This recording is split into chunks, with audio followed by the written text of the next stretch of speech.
What is going on today, guys? So in today's video, I'm going to be going over how to get the physique that you want. I kind of touched on this previously in some of my other videos, but I'm going to go a little more into depth today on how to do that. So this isn't going to be a tutorial on like what exercises to do per se, or how many rest days and all that structure. You can do so many variants of this and still get the results you want if you're making sure you're doing the 80-20 principles and actually taking action on the things that actually matter. So if you're a natural lifter, all you need to do is just hit a certain multiplier of your body weight for certain exercises.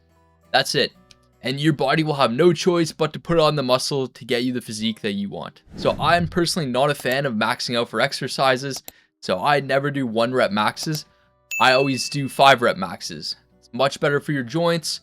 You're actually developing a lot more like hypertrophy and strength when you're doing this. So yeah, that's the first step.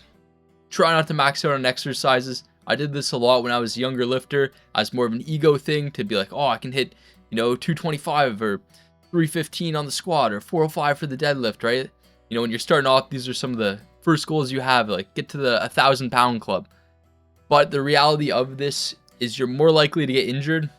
And if you just take your time and just do the 5 rep equivalent to that, you'll be much better off, and you still have the same power to pull or push that type of weight, but it's just in a much healthier and sustainable way for your joints. So you're not going to injure yourself or tweak something. Like, I would argue more people have injured themselves going for a 1 rep max than almost anything else in the gym. Because a lot of times if you're just using a barbell or a dumbbell, like, you need to stabilize, right? If your stabilization is off, all it takes is a little tweak, a little adjustment, a little micro imbalance between your left and right side of your body. And then that little nagging pain can really turn into something a lot bigger, right? Not worth it. So now that we've established you want to do the 5 reps as your baseline for testing, what do I mean by multipliers? So you want to do the multiplier of your body weight for 5 reps. That's specifically what I mean. For a big chest, for example, if you can do a 1.5 times incline bench press or bench press for 5 reps, your chest will have no choice but to grow. And the reason I use multipliers is because if you are a 250-pound guy, doing 300 pounds is a lot less impressive than if you are a 150-pound guy doing 300. Why? Because the multiplier is much greater. For 150, it would be a 2x multiplier. While for the 250-pound guy, it's only like a 1.2 multiplier, 1.1 multiplier. Still impressive, still a very good lift, of course, but the physique is going to look much better equivalent to this for the 150-pound versus the guy who's 250 would have to lift 500 to get the equal amount of, muscle mass or like chest development on his frame to make this happen, right? So depending if you are a guy or a girl, the key exercises will vary a little bit for what I think you need to hit to get your dream physique and the multipliers for this. But since my viewership is 95% guys or like 99% guys or something, we'll go over that first. So to start off, like I touched on this, you want to do an incline chest. The reason I prefer an incline chest press movement over a flat bench is because it emphasizes more of the upper chest and give you that more plate of armor look, which looks very good, which often will not have the same like aesthetic look if you're only doing flat bench. So the final goal is a 1.5 times multiplier of your body weight for 5 reps. This is like, S tier. But then we want to break it down into like an A tier and a B tier and a C tier to make it a little more achievable. And with this, pretty much you just bring it down a couple points, right? So to get an A tier, you do a 1.25 times multiplier of your body weight. And then, a B tier would be a 1 times multiplier for 5 reps. So let's say you are 200 pounds. So to hit the B level, you do 200 pounds for 5 reps. Or if you were to do the A level, that'd be 1.25 times multiplier, which would be 250, or a 1.5 times multiplier, which would be about 300 pounds. All these for 5 reps. So now that you understand the main structure of how I'm doing this and how I progress, it's, the multiplier for 5 reps for the exercise. I'll now list off the main exercises that I personally think are the most important. So for number 1, some type of incline chest movement. So I prefer the Smith machine incline chest press just because it has more stability and you're able to really emphasize just pure pushing power through the exercise rather than having to worry about stabilizing. But another good alternative is also the hammer strength machines, where you can just load the plates on and then do those as well. Those would be the top two for the chest. Now next we have the back. So there are two variants you can do for this. You can either do a lat machine, pull down, or you can do weighted chin-ups or weighted like neutral grip pull-ups. They all do the same thing for the most part. It just depends what you're trying to emphasize more. And for this, you want to be able to do about 70% of your body weight extra on the lifts. So the S tier for this is about 1.7 times your body weight for 5 reps, or either, a weighted pull-up, or for the lat pull down. If you were 200 pounds and you did 1.7 times, that would be 340 pounds for the lat pull down. But some of the lat pull downs don't go that high, which in that case you would do, weighted pull-ups, chin-ups, or, neutral grip, depending what you like better, or the 5 reps.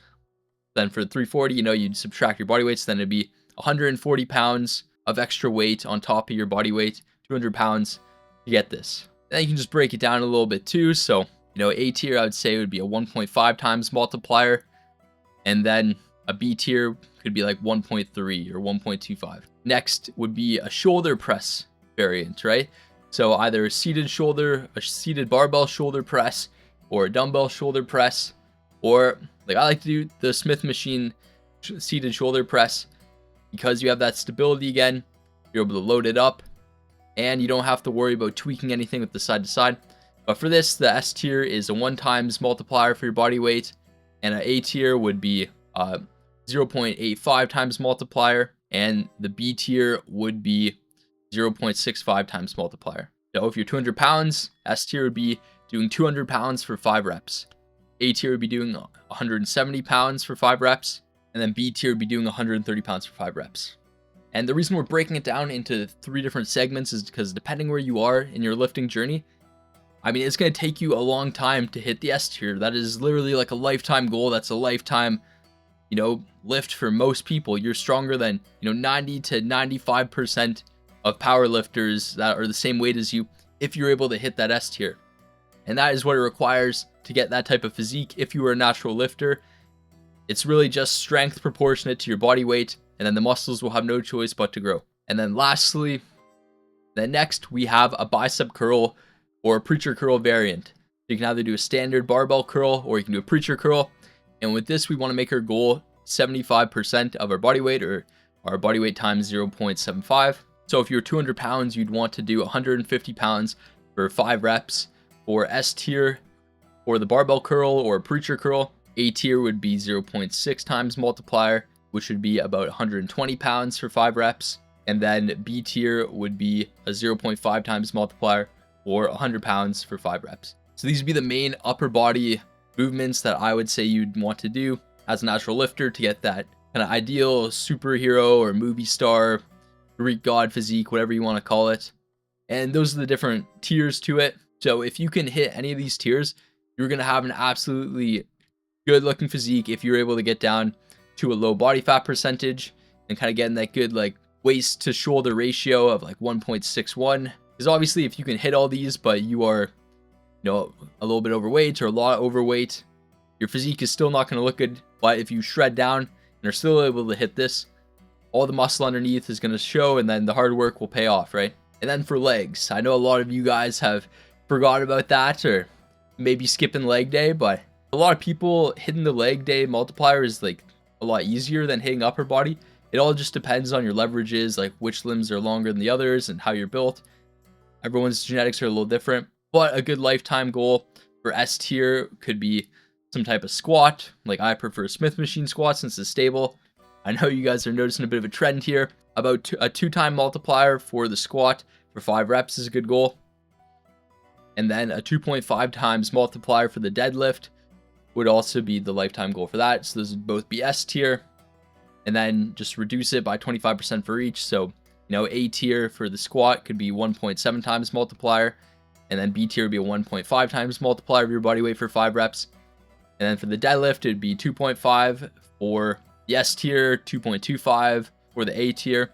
and then 2 times for the B tier. And you can just break this down as much as you want to, just to make it achievable for yourself, because I find this makes it a lot more fun when you gamify it like this, and you have like certain targets that you're trying to progress towards.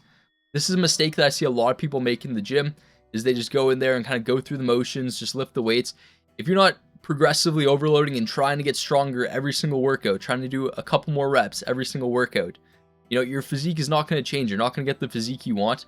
So it's very important that you understand that the multiplier of weight that you're able to move relative to your body weight is how your physique is going to look. So the people who have the physique you want that are natural lifters, if you can move the same type of weight that they're moving for their body weight multiple, theoretically you will have a more or less the same physique on them as them. Depending on your genetics, you might be a little better, you might be a little worse. But to be realistic, it probably will take you around 7 to 8 years to hit all these metrics, depending on your genetics. So I would say that's a conservative time frame to do this. If you are working out like 3 to 5 times a week and recovering well, nutrition's locked in, if all this is dialed, there's no reason within 8 years you can't completely max out your physique. And I know that may sound like a long time. I get that. Everyone wants results right now.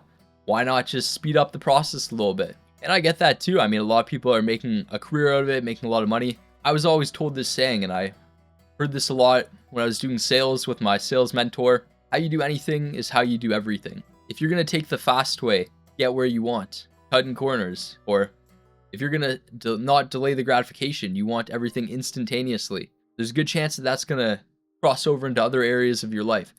And I'm not saying that everyone who is on different substances is doing this, right, or has these same type of intentions. But, you know, if you're a younger guy and you're thinking about this, oh, maybe I'll just do a little something to get famous or to try to make it through the algorithm. Just remember this. The fast way is usually the slow way over a long enough time horizon, because is it worth it to get everything you want at the cost of your health or shortening your life? And maybe you could do it better or more intelligently so it's not going to be as detrimental, but I think you can get the exact physique that you'd want, your dream physique, if you can just hit these multipliers for whatever you want to look like, unless it's something super crazy. There's usually someone out there, some natural lifter that has the physique that you want. All you have to do is hit the same multiplier as them for the exercise, and then your physique will look either a little better or a little worse, but more or less the same. That's it. That being said, thanks for watching, guys. I appreciate it. Love you guys. And yeah, take consistent action on your main thing